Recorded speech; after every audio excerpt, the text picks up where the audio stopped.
ఇచ్చదారి నాగిని కథ పాటకు పరవశిస్తూ నృత్యం చేసే సంప్రదాయం భారతీయ చలనచిత్రాలు, టీవీ సీరియల్స్లలో బాగా ప్రాచుర్యం పొందింది. శ్రీదేవి నటించిన నాగిని మాత్రమే కాదు, నాగపంచమి వంటి అనేక సీరియల్స్ కూడా ప్రేక్షకుల ఆదరణను సొంతం చేసుకున్నాయి. నాగిని వేణుగానం వింటే చాలు పరవశిస్తూ డాన్స్ చేసేస్తూ ఉంటారు. అలాంటి పాటలకు ఆదరణ కూడా ఎక్కువే. ప్రస్తుతం నాగిని కోడలికి సంబంధించిన ఓ వీడియో సోషల్ మీడియాలో వైరల్ గా మారింది. అందులో బీన్ కి దున్ పాటకు ఆ స్త్రీ అద్భుతమైన డాన్స్ చేసింది. ప్రజలు వీడియోను మళ్ళీ చూస్తూ ఉన్నారు.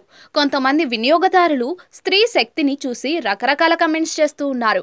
వైరల్ అవుతున్న వీడియోలో ఆకుపచ్చ చీరలో ముసుగు వేసుకున్న మహిళ బీన్ ట్యూన్ కు అద్భుతంగా డాన్స్ చేయడాన్ని మీరు చూడవచ్చు. ఈ వీడియో జనాల్లో బాగా పాపులర్ అయింది.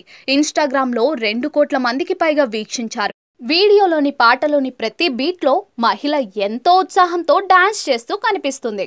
పిల్లవాడు వీణ వాయిస్తూ ఉండగా వీడియో స్టార్ట్ అవుతుంది. అయితే తలపై పళ్ళుతో ఉన్న స్త్రీ ఎనర్జెటిక్ తో డాన్స్ చేయడం మొదలుపెట్టింది. ప్రతి బీట్ కు ఎంతో అందంగా డాన్స్ చేసింది. ఆ మహిళ చుట్టూ చాలా మంది మహిళలు ఉన్నారని, ఇలా డాన్స్ చేస్తున్న సమయంలో తమ ఫోన్లో వీడియో తీసినట్లుగా తెలుస్తోంది. ఇన్స్టాగ్రామ్ లో 60,000 మందికి పైగా ఫాలోవర్స్ ఉన్న ఈ మహిళను ఉత్తరప్రదేశ్లోని ఇటావా నివాసి రోష్నీగా గుర్తించారు.